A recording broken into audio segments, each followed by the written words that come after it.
Hello students. Today we start Civics first chapter, Institutional Representation of Democracy.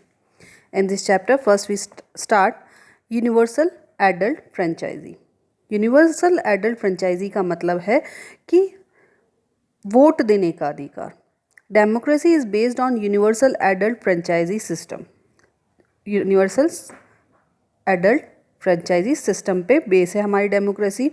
This means the right to vote is given to all adult citizens of a country without discrimination based on factors such as region, religion, caste, gender, property, language and educational qualification.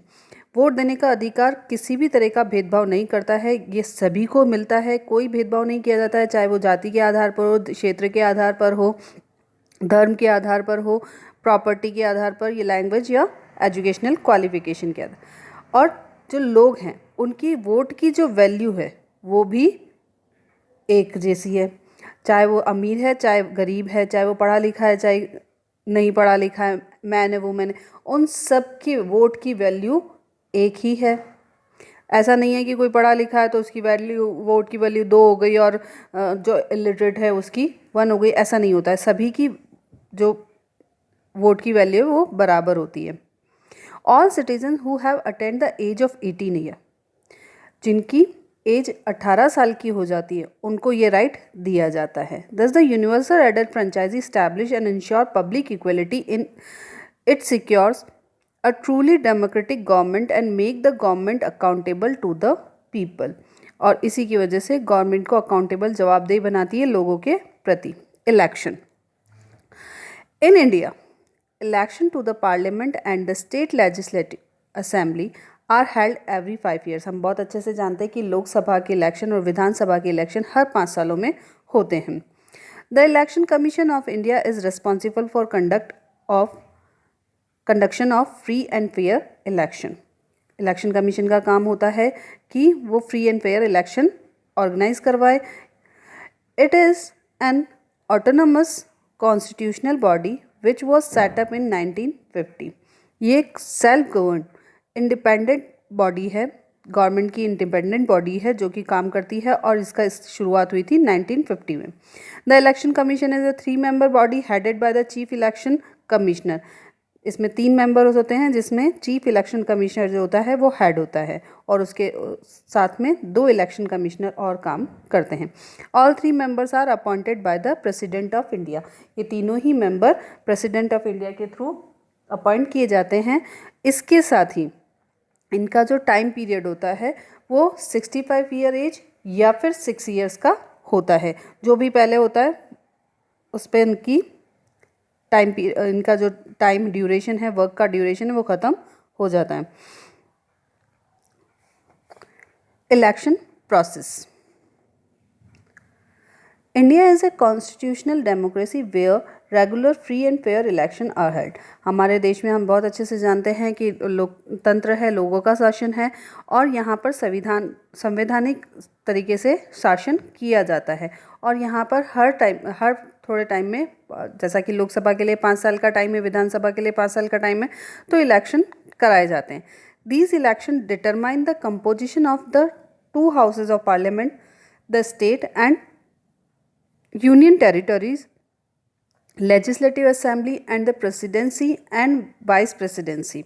Election में हम दोनों houses, parliament के दोनों houses का election भी है, state और union territory की असेंबलीज़ का इलेक्शन है, प्रेसिडेंट का इलेक्शन, वाइस प्रेसिडेंट का इलेक्शन, ये सारे इलेक्शन कराए जाते हैं. For this notification is issued by a president of India.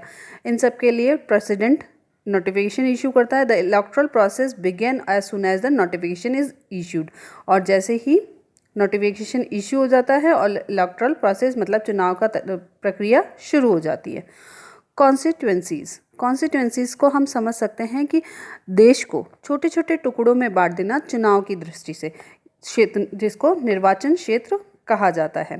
For the purpose of election to the Lok Sabha the country is divided into 543 constituencies. Lok Sabha के इलेक्शन के लिए हमारे देश को कितने कॉन्स्टिट्यूएंसीज में बांटा गया है? 543. इसी की तरह से अगर हम राजस्थान की बात करें तो राजस्थान को विधानसभा की दृष्टि से कितनी कॉन्स्टिट्यूंसीज में बांटा गया है, 200। तो इस तरीके से क्षेत्रों को बांट दिया जाता है चुनाव के लिए। और small divisions, a constituency is a geographical area that an elected candidate represents. Geographical area होता है जिसको कैंडिडेट रिप्रेजेंट करता है। Constituencies are created on the basis of the size of population. और कॉन्स्टिट्यूंसीज किस बेस पे बनाई जाती है, निर्वाचन क्षेत्र किस आधार पर बनाए जाते हैं, वहाँ की पॉपुलेशन के हिसाब से। जैसे कि अगर हम बात करें तो लोकसभा इलेक्शन में हमारे राजस्थान की कितनी सीट्स हैं, कितनी कॉन्स्टिट्यूंसीज हैं, 25। इसी तरीके से अगर एरिया वाइज अगर हम देखते हैं तो राजस्थान सबसे बड़ा स्टेट है और उत्तर प्रदेश जहाँ वहाँ पर 80 सीट्स हैं। तो पॉपुलेशन के अकॉर्डिंग कॉन्स्टिट्यूंसीज डिसाइड की जाती हैं। Every constituency elect one representative. There are some reserved constituencies from which only those candidate belonging to the scheduled caste or scheduled tribe can contest election.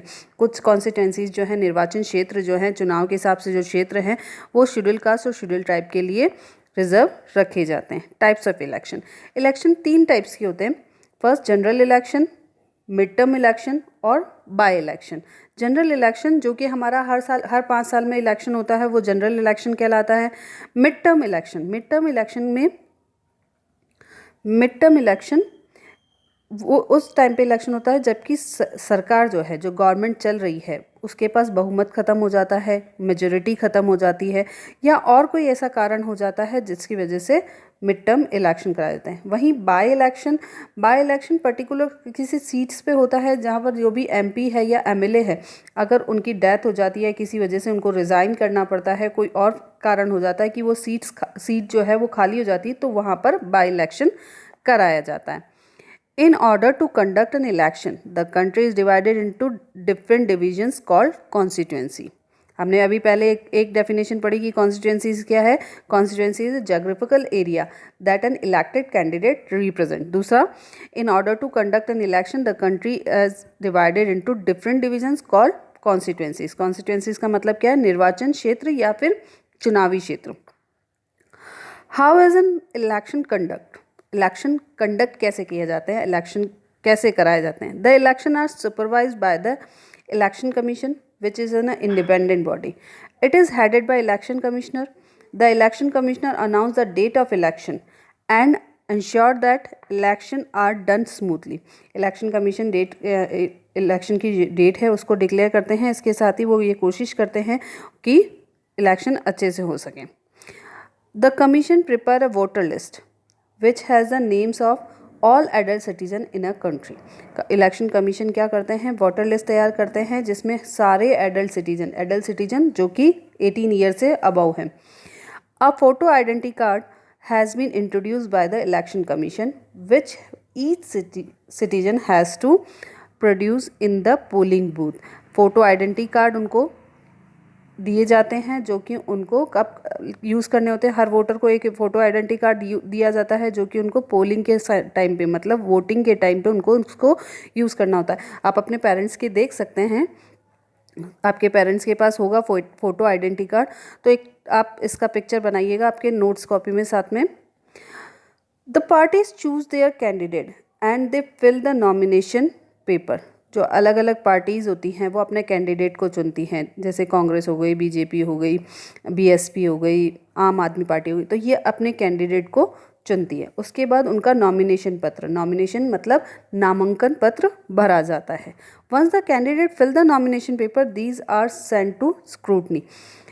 जब वो अपना ये नॉमिनेशन पेपर भर देते हैं तो स्क्रूटनी का मतलब होता है जांच, तो उनको जांच के लिए भेजा जाता है कि जो रिक्वायरमेंट है एक कैंडिडेट के लिए कि उसको 25 ईयर का होना चाहिए या 30 ईयर का होना चाहिए, उसका वो बैंक करप्ट नहीं होना चाहिए, इंडियन सिटीजन होना चाहिए, तो ये सारी चीज़ें जांची जाती है, स्क्रूटनिंग की जाती है उनकी। Once the scrutinizing is done और जांच जब हो जाती है, each candidate is given time to withdrawal his name. उसके बाद उन कैंडिडेट को टाइम दिया जाता है कि अगर वो चुनाव में नहीं खड़ा होना चाहते हैं, वापस अपना नाम लेना चाहते हैं, तो कुछ समय उनको दिया जाता है।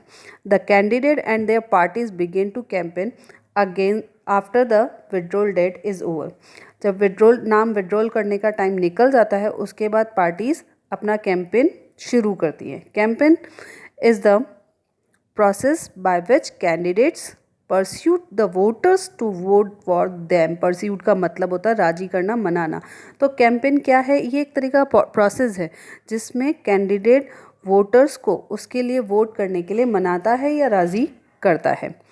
Each candidate represents one party and the party is represented by a symbol. Her candidate किसी न किसी पार्टी से बिलोंग करता है और उन पार्टी का कोई ना कोई सिंबल होता है। कई बार किसी पार्टी से बिलोंग अगर वो नहीं भी करता है तो भी उसको सिंबल प्रोवाइड कराया जाता है ताकि लोग उसको आसानी से वोट दे सके सिंबल को पहचान कर। जैसे अगर हम अलग अलग सिंबल की बात करें तो कांग्रेस का सिंबल हाथ का निशान है, उसी तरीके से बीजेपी का कमल का फूल, आम आदमी पार्टी का झाड़ू, समाजवादी पार्टी की साइकिल। तो इस तरीके से ये अलग अलग सिंबल उनको होते हैं जो उससे वो अपने आप को रिप्रेजेंट करते हैं। The candidate hold public meeting processions and explain to the public their principle ideals and promise which is known as a election manifesto. मतलब चुनावी घोषणा पत्र। इलेक्शन मैनिफेस्टो का मतलब होता है चुनावी घोषणा पत्र। तो इसमें वो पब्लिक मीटिंग ऑर्गेनाइज करते हैं। इसके अलावा पब्लिक को बताते हैं कि उनके उद्देश्य क्या हैं, उनके प्रिंसिपल्स क्या हैं, उनकी क्या प्रॉमिसेस हैं कि वो अगर वो सत्ता में आ जाएंगे तो वो क्या क्या काम करेंगे। इन सारी चीज़ों के बारे में इलेक्शन मैनिफेस्टो में लिखा होता है। The campaign stop 48 hours before the polling starts. 48 घंटे पहले कैंपेन ख़त्म हो जाता है पोलिंग के, मतलब वोट का जो डे है उससे 48 आवर पहले कैंपेन आप ख़त्म कर देते हैं। या फिर the polling booth are kept in strict supervision. Polling booth पे आपने अगर कभी आप अपने पेरेंट्स के साथ गए हो तो देखा हो कि वहाँ पे काफ़ी पुलिस की व्यवस्था रखी जाती है, स्ट्रिक्ट सुपरविजन रखा जाता है, काफ़ी लोग वहाँ पर खड़े होते हैं। इसके साथ ही लोगों को लाइन में खड़े रहकर वोट डालने का प्रोसेस किया जाता है। Voter use their right to vote by casting their votes in the secret ballot system. Recently, electronic voting machine votes secured by each candidate are counted. जो वोटर्स अपने वोट डालते हैं वो सीक्रेट बैलेट, मतलब उनकी जो वोट है वो कॉन्फिडेंशियल रखा जाता है कि किसने कौन सा किसको वोट डाला है, ये किसी को नहीं बताया जाता है। द पर्सन और number of whoever secure the maximum number of votes is declared as elected, and the party which gets the maximum number of victorious candidates from the government in Lok Sabha or state legislative assembly. जो party या जो candidate जीतता है, ज़्यादा votes लेता है, उसको elected निर्वाचित सदस्य के रूप में माना जाता है। इसके साथ ही जो पार्टी के सदस्य सबसे ज़्यादा निर्वाचित होकर आते हैं, इलेक्टेड होकर आते हैं, चुनकर आते हैं, वो पार्टी सरकार बनाती है। जैसे हम एग्जांपल दें, अगर हम राजस्थान की बात करें तो हमारी स्टेट लेजिस्लेटिव असेंबली में अभी कांग्रेस गवर्नमेंट है, तो कांग्रेस गवर्नमेंट में के सदस्य सबसे ज़्यादा चुनकर आए हैं। अगर हम बात करें हमारे लोकसभा इलेक्शन की तो सेंट्रल गवर्नमेंट की, तो सेंट्रल गवर्नमेंट में सबसे ज़्यादा कौन सी पार्टी के चुनकर आए हैं? बीजेपी के। तो वो पार्टी क्या करती है? गवर्नमेंट बनाती है। I hope you understand the chapter. Just read the chapter and also make a picture of photo identity card of your father mother. Okay, do the exercise and question answer. Okay, thank you.